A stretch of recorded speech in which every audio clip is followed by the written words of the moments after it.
itu kenikmatan dunia maupun kenikmatan akhirat, atau terhindar dari kesengsaraan dunia maupun akhirat. Bapak Ibu yang berbahagia, para ustadz dan ustadzah, Allah Subhanahu wa taala setelah mengatakan ittaqullaha wal tangdur nafsun, bertakwalah, kemudian setiap kita coba ngecek kepada pekerjaannya, apa yang sudah disiapkan untuk menghadapi besok. Ya, besok ketika anak kita 3, ketika 4, apa yang sudah disiapkan? Besok ketika kita sudah mulai mau punya cucu, apa yang sudah disiapkan? Ketika anak kita sudah mulai gadis, apa yang harus kita persiapkan? Ya. Setelah Allah kemudian mengingatkan itu semuanya, maka jalan keluar yang Allah berikan adalah wattaqullaha innallaha khabirum bima ta'malun. Bertakwalah kalian kepada Allah, sesungguhnya Allah sedang memperhatikan apa yang kalian lakukan. Barangkali ini ada satu penafsiran yang perlu kita renungi, perlu kita pertajam tentang wattaqullaha innallaha khabirum bima ta'malun. Bertakwalah kalian kepada Allah karena Allah sedang memperhatikan kalian. Mari kita renungi kata-kata Allah sedang memperhatikan. Kita semua itu pun punya sifat dan punya kebiasaan memperhatikan. Allah juga punya sifat, yaitu sifat memperhatikan. Ya. Kalau manusia itu memperhatikan sesuatu, lalu dia berinisiatif mengambil sebuah sikap dan respon, maka Allah pun juga demikian. Jadi logika orang yang memperhatikan, dia pasti akan merespon apa yang diperhatikannya kalau itu menarik. Allah pun demikian. Setelah Allah memperhatikan pekerjaan kita, maka Allah akan memberikan respon ataupun hasil dari apa yang kita kerjakan, tergantung pekerjaan kita. Maka seperti itu pula responnya. Allah melihat hambanya yang sakit berdoa, maka Allah kemudian akan merespon doanya dengan kesembuhan. Allah melihat hambanya bekerja keras berdoa untuk kepentingan istri dan anaknya, maka kalau doa dan usaha ini menarik untuk direspon, Allah akan memberikan respon yang sesuai. Ya, cara memahami respon Allah kepada perbuatan manusia yang paling mudah, mari kita lihat cara kita merespon sesuatu yang kita lihat. Ini untuk sekedar mempermudah. Dan walillahil masalul a'la, Allah memiliki perumpamaan yang lebih tinggi daripada itu semua. Laisa kamitslihi syai'un, Allah tidak boleh disamakan. Tetapi ini cara mempermudah bagaimana kita memahami cara kerja Allah Subhanahu wa taala terhadap pekerjaan-pekerjaan kita. Mari kita lihat bagaimana kalau kita sedang menyaksikan anak-anak yang sedang bermain di belakang itu. Ya. Karena permainan anak-anak itu adalah dunia mereka, kita perhatikan, oh, mainnya tidak berbahaya. Tidak ada sesuatu yang menarik bagi kita untuk merespon. Bayangkan kalau ada di antara anak bapak ibu tiba-tiba naik ke atas meja, ya, lalu tendang muka saya, begitu loh. Kira-kira bapak ibunya diam saja atau maju ke depan? Maju ke depan, kalau nggak maju kebangetan, ya. Ya. Bukan cuma itu, ditendang semuanya ini, ya. Bapaknya ada di depan sini, kira-kira diam saja atau maju ke depan? Pasti dia akan merespon. Kenapa? Karena perilaku anak ini memang menarik untuk direspon. Ya. Nah, begitu pula Allah Subhanahu wa taala di dalam melihat perbuatan kita. Ada perbuatan-perbuatan yang menarik bagi Allah Subhanahu wa taala untuk segera direspon. Seperti yang tadi saya contohkan, kalau ada orang kaya nyumbang 2 ekor kambing, duitnya miliaran, nyumbang 2 ekor kambing, menarik untuk direspon tidak Pak? Enggak, cuma 2 ekor kambing, kan begitu ya.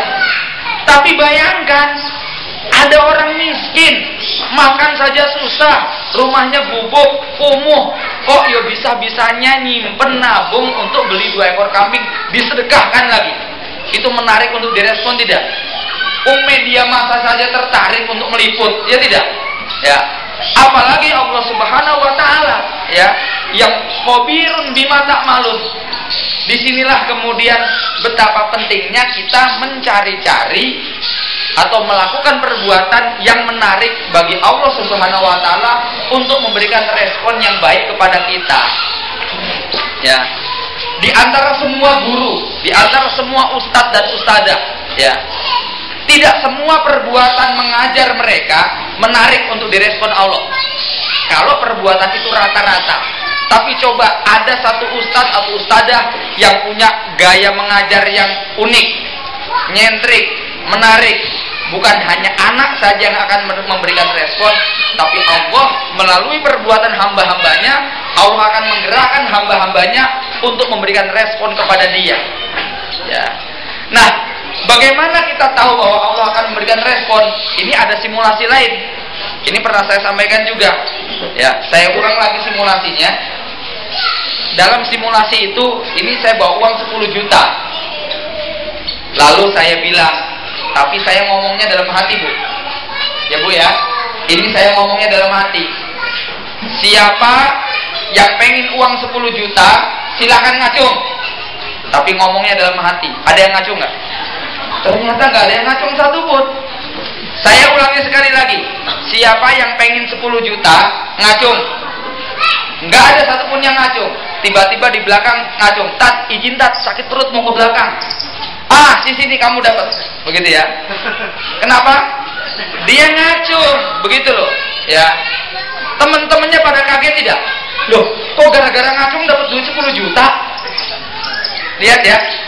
Begitulah cara Allah Subhanahu wa taala memberikan rezeki kepada kita. Allah jangan ditanya, kenapa gara-gara sedekah 2 ekor kambing kok bisa naik haji? Sementara ada yang sedekah 10 ekor nggak dapat apa-apa.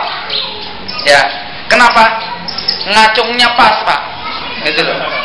Itu ngacungnya pas Allah lagi mau bagi-bagi hadiah. Gitu loh.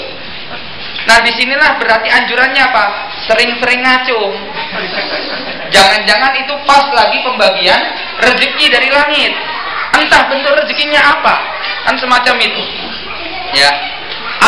Saya baca kisah seorang guru yang dia kemudian melihat, aduh kayaknya nggak prospek nih masa depan saya kalau jadi guru begini. Tiba-tiba dia kemudian membuat sebuah tulisan yang diajukan. Oh, menarik. Ada dosen yang begitu tertarik dengan dia. Ayo kamu tulis lagi. Dia buat tulisan lagi sampai kemudian yang dia tulis itu apa? Buku ajar. Buku nih dia ujikan kepada anak, dia ujikan kepada anak, dia ajari kepada anak, ya. Barangkali di sini semuanya sudah kenal dengan buku Anak Islam Suka Membaca, ya, Haisem, ya. Penulisnya siapa? Mengerti berapa yang dia terima tiap bulannya? Itu buku sejak saya kenal dunia percetakan, kalau tidak salah dicetak sejak tahun 97, ya, 97 atau 96, dan sampai sekarang itu sudah dicetak, kalau nggak salah sudah cetakan ke 150 atau ke 170. Dan saya hitung itu setiap bulan pasti cetak ulang. Dan itu 5 jilid. Semuanya cetak ulang setiap bulan. Saya karena itu penerbitnya itu dulu tempat saya pertama kali saya kenal dengan dunia buku, tempat saya pertama kali jualan keliling itu saya ngambil di Pustaka Amanah dan dia yang menerbitkan buku itu. Dan hari ini dia memutuskan untuk tidak jualan buku, tidak nyetak buku, hanya satu saja yaitu Aisem. Karena itu sudah cukup mengurusi, nggak tahu istrinya 2 atau berapa sekarang ya. Ya pokoknya setiap ketemu saya dulu, tolong dong cariin ini rumahnya sudah ada, yang belum ada tinggal tangganya sang sebelah, begitu. Maksudnya dia sudah punya istri, sudah punya anak, sudah haji, dia pengen karena bingung ini duitnya mau dikemanakan, ya. Itu hanya dengan menerbitkan buku Anak Islam Suka Membaca, penulisnya saya hitung paling tidak itu menerima royalti minimal antara 3 jutaan sekian ke atas. Dan itu rutin tiap bulan tanpa harus bekerja. Berlangsung selama lebih dari 12 tahun. Ini berangkat dari ketekunan dia membuat sesuatu yang dianggap bermanfaat buat anak didik. Gitu ya. Lalu biasanya generasi pengikutnya gimana? Ya udah keduluan, ya udah. Gitu ya. Padahal rezeki Allah itu Masya Allah luasnya luar biasa. Kalau kita